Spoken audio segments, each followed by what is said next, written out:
The views expressed on this program are those of the producers and individuals appearing on this program and do not necessarily reflect the views of the Sun Prairie Media Center staff, its video service providers, or the staff and elected officials of the City of Sun Prairie.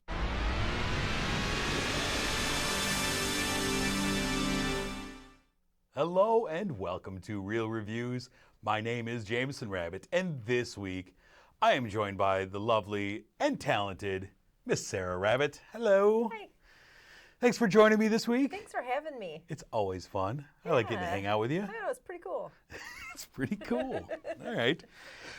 So we got movies to talk about. That's why you're here. That's why I'm here. I mean, we like hanging out, but we got to talk some movies. Oh, look at us. Aren't we cute? So I'm going to get us started with what we have this week on the marquee.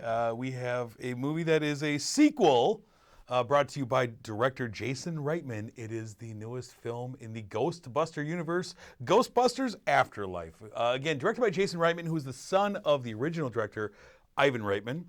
And this one is a film that stays within the universe of the original Ghostbusters. The events of New York in the original film are very important to the events of this film.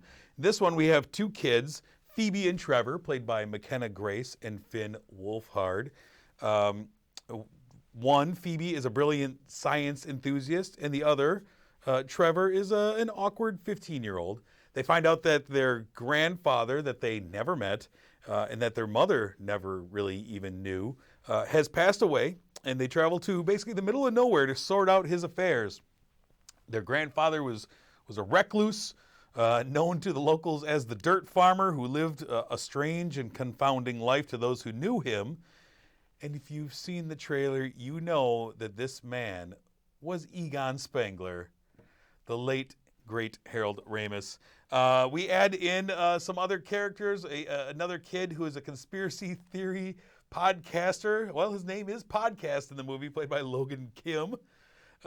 He's obsessed with true crime podcasts that one person listens to. And you also have the kid's summer school teacher who lived through the events of New York and is a huge Ghostbusters fan. He is Mr. Gruberson, played by Paul Rudd. And mysterious events start happening in this sleepy mining town. Of course, ghosts are involved, and that all kind of ties in very interestingly to the original film. Now, one of the things that I thought was interesting about this movie was that it's actually an Egon-centered story that kind of uses the specter of Egon to tie in this young generation with the original generation of Ghostbusters. Now, you a big fan of the original Ghostbusters? I am, yeah. I am. Were you a fan of the recent all-female Ghostbusters? It was all right. Yeah? I mean, it wasn't terrible. I liked it. Yeah, I enjoyed that. It was all right. What were your thoughts on this Ghostbusters film, though? I thought it was great. Yeah? It really honored the original, and it wasn't cheesy. You know, when you kind of get into these, like supernatural things, they can come off kind of weird and not authentic, and I just thought it was really, really well made. Yeah, I thought it was a lot of fan service in this movie. Yeah, oh yeah. And it was Jason Reitman trying to be true to his father's vision, offered a lot of fan service, but also gave us a story to follow in here. I love a lot of the choices that they made with these, and I love McKenna Grace and Finn Wolfhard are great. They were great awesome. young actors. They were awesome, and I love that she was like a little Egon. Like she was just. I mean, she was great. Yeah.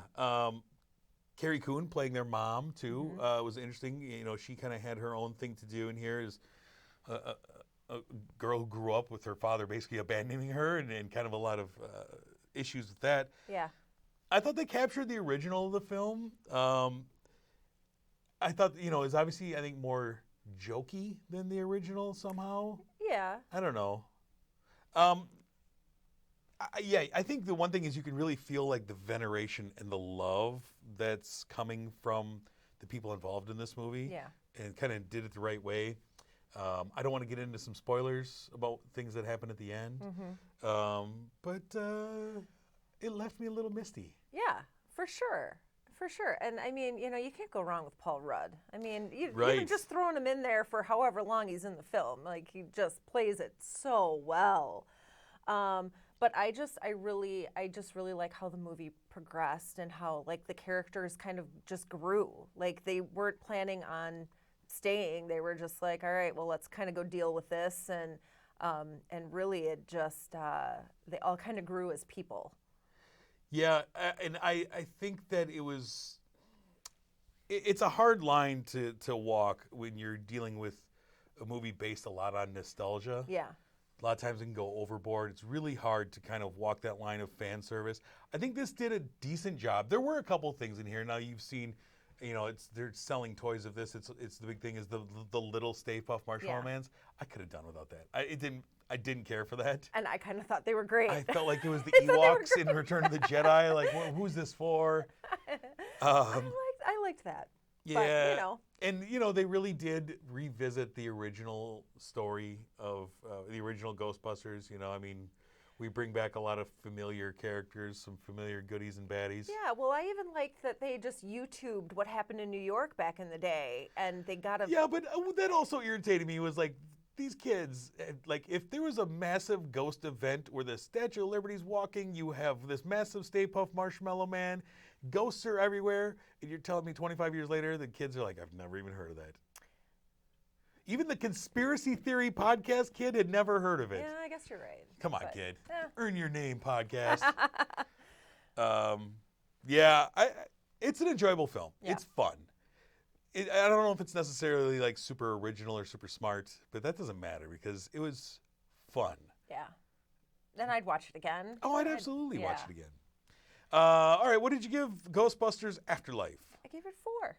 Oh, wow. I really liked High it. praise. Yeah, I really liked it. Yeah, I enjoyed it too. I gave it 3.5 out of 5 stars. It's worth it. There's some. I wish there would have been like another 15 to 20 minutes to kind of flesh out some things. I Yeah. felt like it kind of rushed to an end all of a sudden. But I don't need those Stay Puffs. But otherwise, it's worth your time. Go check out Ghostbusters Afterlife. It's a good one. So, let's move on to what else we have on the marquee this week, ma'am. What do you have for us? Well, we're reviewing King Richard. It is based on the true story of Richard Williams and his daughters, tennis superstars Venus and Serena Williams. Richard, who is played by Will Smith, is determined to get his girls to the pros, knowing that his coaching is only going to get them so far. He kind of goes on a chase of professional coaches, kind of insisting that somebody watch their girls play and see what he sees in them. His unorthodox methods get the girls the careers they always dreamed of. Starting the courts in Compton to the courts at Wimbledon, it's an amazing story of the faith a father has in his daughters on and off the court. Yeah, well said. Yeah.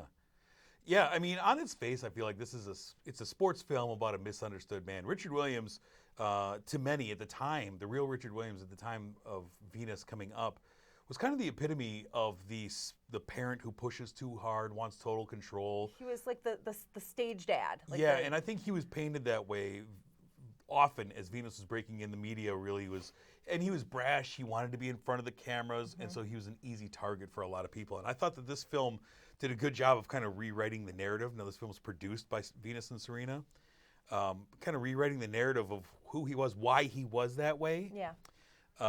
And I feel like more than a sports movie, it was a father and daughter movie. Yeah. Showed how he was willing to do anything for his daughters. Yeah. Get beat up by gang members, be told no, be laughed at, be pushed down, all that stuff. But he never gave up on his daughters, and I appreciated that. I think it was an interesting story. I thought it was great. I thought it was very well told. And I love that. I mean, there are some very authentic scenes that you see at the end of the movie that actually happened. Like he filmed a lot of. He always had a camera on his girls, right. And then you saw kind of snippets of those at the end of the movie. That it just shows that it's a pretty authentic portrayal of how the girls got to where they are now. Also, I mean, it could live or die with this. I thought the tennis was mostly believable. You have Sanaya Sidney playing Venus and Demi Singleton playing Serena. If the tennis isn't believable, it all comes crashing down in a sports film. They were amazing. And they were good. But what I really liked actually was Angelou Ellis as the wife, the mother, Brandy Williams. A lot of times in a movie like this, she's just going to be the wet blanket, the mom who's like never believes in the husband, or is just a pushover. And I think she had her own agency in this movie. Yeah. There's a moment in there where she's like, "You're not going to do that with my daughters," and stood up to him. And you find that she's been teaching Serena while Venus is off chasing her dream, and all these things. Like she was actual character as opposed to oftentimes the wife and the mother is a very background character in these types of sports stories. Yeah. And I mean, she stood her ground because at one point he was kind of making the decisions without consulting her. And then, and she's kind of I'm going to agree with you. I'm not going to argue in front of people, but you're not going to do that to me. Like, I have a say. These are my daughters, too. We're not leaving our daughters behind. Yeah. Like, I mean, she was a great, and is a great woman that really stood for her daughters as well. Yeah. And it delves into, of course, Richard and the Williams sisters were kind of blown off by a lot of people in tennis because of socioeconomic status, the color of their skin, where they were from in Compton, just like all these things. They were dismissed so easily. Well, and I think, too, that, he didn't want them playing juniors. Like, that's where you get your start. And he's like, no, they're not going to burn out. Like, they're going to practice and learn the game and earn their craft and just go pro. And that was just a really unconventional way to do things. Like, there was a system that these coaches wanted these girls to go through, and he said no.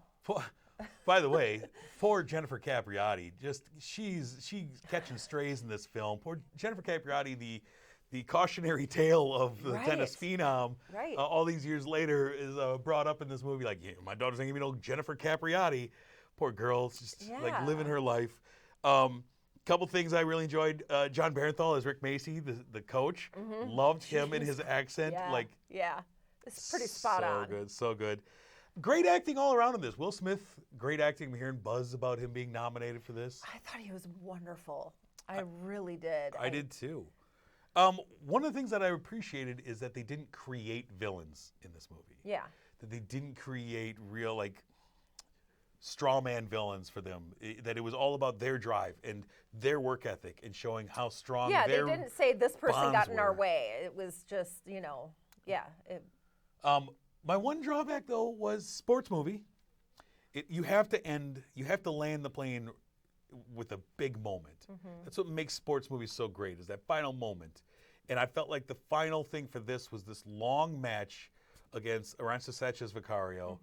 And I thought it was underwhelming. Yeah. An underwhelming, anticlimactic ending. Yeah. That you could have given me anything else, but I felt like that match took too long and didn't give me the payoff that I wanted. And that kind of bummed me out. Yeah. Yeah, I see that. Yeah. But we know how this ends. We know how the story ends. Venus and Serena, pretty good at tennis. So a little bit. What did you end up giving King Richard? I gave it 4.5. Wow. I really enjoyed it. We had a phenomenal week of movies. I enjoyed everything we watched. We lucked out. Yeah, we did.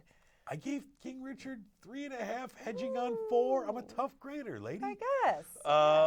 But it is it's playing in theaters right now. It's also streaming on HBO Max for the time being. So we both encourage you to check out King Richard. It's definitely worth your time as well.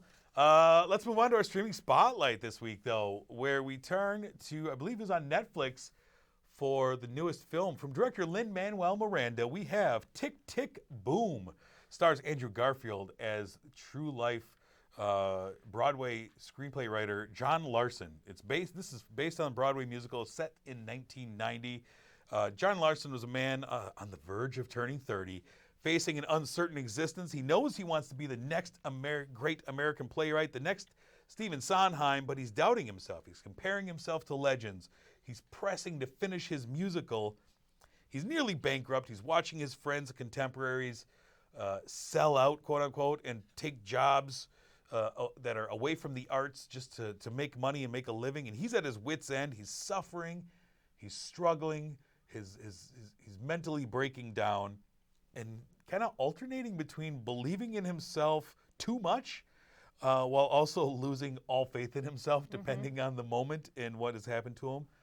We see that John he's really, he's selfish in most things, especially with his love, Susan, who is played by Alexandra Shipp.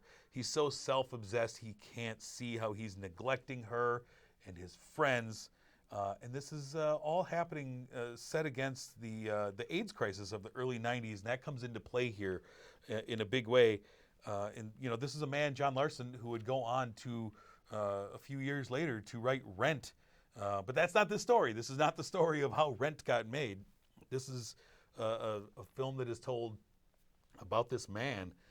And it's told in kind of an interesting narrative style where we have alternating between John Larson on stage, kind of telling his story on a Broadway stage under the light from behind a piano, and then alternating going back to like a more standard telling of events, all in a musical setting.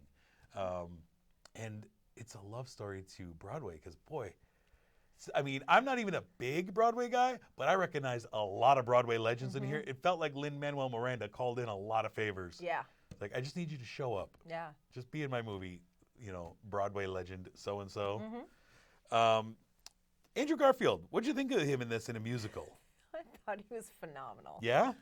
I loved it. I thought he was the perfect choice for this. I read that the director, I forget now who they called and said, I want him. Can he sing? And whoever, was like, yeah, he sings like an angel, and then calls Andrew Garfield up, hey, dude, can you sing?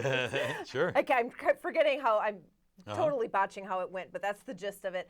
I thought he was great. I don't know if anybody else could have played it that well. Yeah, I was really surprised by it. I like Andrew Garfield quite a bit. I think he's a really versatile actor, but this is, branching off into musicals is something that I've never seen him do. And it's tough, especially when you're in a film about a legendary Broadway guy directed by the hottest name in musicals now. Lin-Manuel Miranda can do no wrong. Right. And I felt like he kind of stepped back from his standard style that we've seen with Hamilton and In the Heights. I felt like he kind of told this story right. Yeah. But I thought that Andrew Garfield really inhabited John Larson. I was really enthralled by his performance. Yeah. It's manic at times. It's like a roller coaster ride, this movie. But he held his own musically in a film that is filled with, Vanessa Hudgens is in here. Robin DeJesus, who plays his best friend Michael, I loved his character too. Yeah. Who was kind of like the center for John, who kind of brought him back to his middle when he got too crazy. Yeah. Yeah, really, really enjoyable. And a story that I didn't know a ton about, got me reading about after the movie. Like, find out who this John Larson really was. And yeah, I really enjoyed that. I'm willing to watch another Andrew Garfield musical. Didn't know I'd say that. Yeah, I thought it was it was just, it was so well thought out and put together, and it was almost genius-like how, in a movie like that where it's kind of going from the angle of the stage to the angle of his real life you can kind of get lost and it might get muddy, and it didn't. I thought it flowed really well, and it was a really interesting story and kind of a heartbreaking time. Back in the 90s, there was the AIDS epidemic, and his friends were dying because, in that scene, a lot of, his friends were gay men who were, unfortunately succumbed to this. And, it was very emotional. There's a couple of scenes specifically that I loved in here. There's one where he was having a party. He was bankrupt, didn't have any money. Yeah. Took whatever money he had to throw a party at his house with all of his contemporaries. Yeah. And they come over and they're sitting in his little apartment, and they don't care that they don't have money. They're having fun, and they're just creating music. And there's one guy who showed up, an outsider. I love that scene as they're all just creating music, and it's like, yes, I love that. And then there's the scene with Michael towards the end when John is at his most manic, and he's so obsessed with himself, and he's lost his girl, He's so wound up and I can't finish my musical. I'll never be Stephen Sondheim. And Michael stops him in his tracks and is like, there's bigger things in the world. Yeah. You know, yeah, and it's beautiful. The only thing that I was kind of a little bit missing was I didn't feel like all the songs necessarily really got me. Yeah. You know, I mean, there was a couple of them that I really enjoyed. There was a couple of them. The first song I felt was just crazy long. Like it was like a 6-minute version of this song. I was like, man, we need a full album version. Yeah. But most of the music was really good. Yeah. Yeah. So. But I mean, I think they all fit well in the story, whether you liked the song or not. It fit. Yeah. Like it wasn't just thrown in like, oh, we got to get this song in somehow. I didn't feel that. Yeah. Yeah. All right. Well, what did you end up giving Tick, Tick, Boom? I gave it 4. Wow. All scores of 4 and above? I know. That's huge. I said it was a great. I picked this week for a reason. I was really excited about all these movies. Nailed it. Yeah. Yeah, I agreed with you on this one. I gave it 4 stars as well. I really enjoyed this one. In my opinion, it's the best movie that came out this week. And it's a movie that could be alternatingly depressing or uplifting, depending on how you look at it. Mm-hmm. Yeah. And I came out of it with a big smile on my face and an appreciation for it. So Yeah. definitely check that out. That's streaming on Netflix right now. All right, let's move on, ma'am, to our final streaming spotlight. What do you have for us? All right, so we decided to do Home Sweet Home Alone, kind of get ready for the holidays that are approaching. It's kind of a remake of the original Home Alone with Macaulay Culkin. It stars Ellie Kemper and Rob Delaney as these 2 people who lose a doll. They think this kid has stolen it. And Max, who kind of plays the Kevin McAllister, ends up home alone while his family is on a plane to Japan, or on 2 planes to Japan. And, Sure. But he overhears them plotting to come and take what he thinks is him. He thinks he's gonna, boy. Yeah, the ugly boy. He thinks he's gonna kidnap them or kidnap him, and so he kind of goes on this booby trap escapade to stop them from kidnapping him. But all they really want is this priceless doll back. Simple misunderstanding. Yeah, yeah, it's just a fun holiday movie. Not quite as good as the original Home Alone because nothing ever is. But a cute movie nonetheless. Yeah, stars Archie Yates as Max. He is the Kevin McAllister. We saw him in Jojo Rabbit. He was the friend in Jojo Rabbit. That was the only thing I've really seen him in before. Cast is filled with comedic actors. You mentioned Ellie Kemper and Rob Delaney. Kenan Thompson makes an appearance. Kenan, Andy Daly as the dad, and a lot of characters in here. But you also get a glorified cameo from Devin Rattray. Who's that? You say? Oh, why? That's Buzz McAllister from the original one. The real Buzz shows up for this one, playing a really incompetent cop who, because this is set in the Home Alone universe, is like, oh yeah, this is our. Oh, kids left home alone. That's a joke. It's that's happened my twice. brother. Yeah, that's my brother playing a prank on me. It's we left my brother home alone twice when we were kids, and then he says goodbye, movie, and that's fine. The movie also references how remakes are dumb, as they're watching a remake of Angels with Dirty Faces. They're like, oh, I hate it when they remake the good movies. Never works out. Like, well, you may be right. Yeah. My issue is this movie lacks the heart of the original. That's the biggest thing. It lacks the heart, the sweetness, the charm. It feels like they're doing things to try and recapture moments. Yeah, like with the original, you love Kevin. Like he's this naughty kid who gets sent to his room or sent up to the attic and his whole life kind of implodes on him and he's left home alone. This is like a kind of a spoiled kid who just wants to get away from the noise and. Well, and the original had some darkness to it, had some heart with the neighbor who scared Kevin. Yeah. And then there's that great, who will make me cry every time, when he finally sits and talks to him in the church and they realize that they have things in common and that always gets me. It's missing John Candy. Well, yeah. Right? Yeah. I mean, we don't have a John Candy. There's no polka. I mean. Right? And I felt like they tried to take Aisling Bea, who plays Max's mom. I mean, they basically put her in Catherine O'Hara's overcoat in one scene. You saw in the trailer here. Have her recite Catherine O'Hara's lines at the ticket counter trying to get back. Yeah. I mean, she's copying her basic mannerisms. It's like, here, watch this clip. Okay, now do that. Yeah. And I was like, it's not the same. And it goes for a sugary, sweet ending that I did not care for. Yeah. It kind of took all the stakes out of the movie. Yeah. At the end, and I didn't like that. But Yeah. Unlike Ghostbusters, which felt like it was paying homage and venerating the original film, I felt like this one was aping the original film and kind of dropping in the iconic music, the Kevin face slap, all that stuff, and like bringing in a very minor character to be like, hey, you love us, right? Right. And I don't know. I was hoping for a little more. Yeah. But you got your booby trap scene. That's the most fun part of the what we original love. movie. Yeah. And they did a pretty good job of not, recreating the original, but there had some that were similar, but it was his own way of booby trap in the house. And I mean, the original is much better and more. Oh my gosh, it's a 5-star movie. Well, yeah, but I think that part of the movie was creative. It was fun. Also, this movie has Pete Holmes in it as the uncle, and I can't stand him.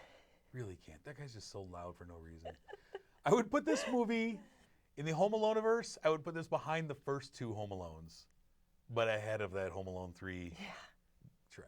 Yeah. But that's neither here nor there. What did you end up giving Home Sweet Home Alone? Now that we're talking about it, I wish I had stuck with my original score. I did. I gave it a 3. I started with a 2. Don't let me talk you out of your 3. No, you're not talking me out of it. It's somewhere in there. Sounds like a 2.5 to me. Yeah, okay. Well, I would watch it again. Okay. I wouldn't put it on our regular, That's the key. Yeah, I wouldn't put it on our regular Christmas watch list like we have every year. Yeah. But I wouldn't turn it off if it was on. Okay, that's fair. That's fair. You know. Yeah. I'll definitely stare at my phone while this is on in the background some Christmas down the line from here, but I end up giving it 2 out of 5 stars. Like it's just not what I was hoping for. It's not a Christmas classic or anything like that, and was hoping for better, but yeah. All right, let's take a look ahead, madam, and see what is coming soon. The weekend of December 3rd, we have a few movies. December. Yeah, you know it. We're talking Christmas stuff. So December 3rd, we have a few movies. First one is a film called Wolf, which is playing in theaters. It's an Irish film about a young man who believes himself to be a wolf. And the intensive therapy that he's under may only exacerbate that problem. Stars George Mackay and Lily Rose Depp. Looks a little interesting. We also have Silent Night, which is also in theaters, a horror comedy about a family inviting friends over for a perfect Christmas get-together. Except everyone is going to die. Dun, dun, dun. Stars Annabelle Wallis, Keira Knightley, and, again, Lily Rose Depp. 2 movies that weekend. We also have Power of the Dog, Netflix film from director Jane Campion, stars Benedict Cumberbatch. It's a film about a fearsome rancher who welcomes in his brother and his new family to live with him. This only leads to torment and much, much more. Again, stars Benedict Cumberbatch, Kirsten Dunst, Jesse Plemons. Cannot confirm whether Lily Rose Depp is in this film. And then lastly, we have The Summit of the Gods, an animated Netflix film about a photojournalist who's obsessed with finding the truth about the first successful summiting of Mount Everest. That's all coming the weekend of December 3rd. Before we go any further, though, we want to thank our sponsor, Marcus Theaters, the Palace here in Sun Prairie. Thank you for sponsoring this program. We always appreciate a Dream Lounger so we can watch these wonderful movies. Bunch of 4-star movies this week, sitting in those Dream Loungers. Next week, I'm going to be talking about films like House of Gucci, Incento, and The Beatles Get Back, which I hear is almost 8 hours. Oof. I'm going to be joined by Steve Sabaki for all of that. But, ma'am, thank you. Thank you for having me. For joining me. I'm glad you picked a week that was full of good movies. I'm really, really happy. I don't know with that the we've movies ever this had a year. week like that where No, it's just it high was scores. great. Yeah.